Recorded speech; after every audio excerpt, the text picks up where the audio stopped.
বিনিময় ট্রেডার্সের মালিক তারিকুল ইসলাম দীর্ঘদিন যাবৎ সততার সাথে তার ব্যবসা পরিচালনা করে আসছে।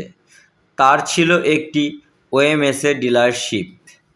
তিনি সেখানে নিম্ন আয়ের মানুষদের সর্বনিম্ন মূল্যে চাল এবং আটা দিয়ে থাকতো। সেই চাল এবং আটা দিয়ে কোনো রকম তারা জীবিকা নির্বাহ করত।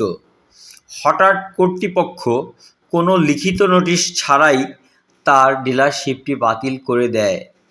গত 9ই অক্টোবর একটি নোটিশ জারি করা হয়েছিল। সেখানে বলা হয়েছিল পুরাতন ডিলারশিপ বাতিল করে নতুন ডিলারশিপ নিয়োগ দেওয়া হবে।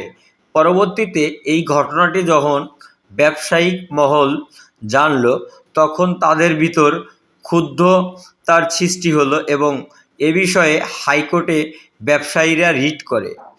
সেই রিটে 12ই নভেম্বর হাইকোর্টে শুনানি শেষে এই আদেশ স্থগিত করে পুরাতন ডিলারদের আগামী 30 জুন 2025 পর্যন্ত পুরাতন ডিলারশিপরা তাদের কার্যক্রম চালিয়ে যেতে পারবে।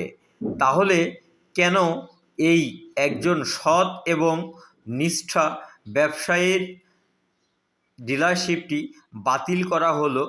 এ বিষয়ে কর্তৃপক্ষের কাছে জবাব চায় এলাকার সাধারণ জনগণ। তারা ভুগছে এবং ভোগান্তিতে পড়ছে। অসহায় হতদরিদ্র মানুষজনগুলো অনাহারে দিন কাটাচ্ছে।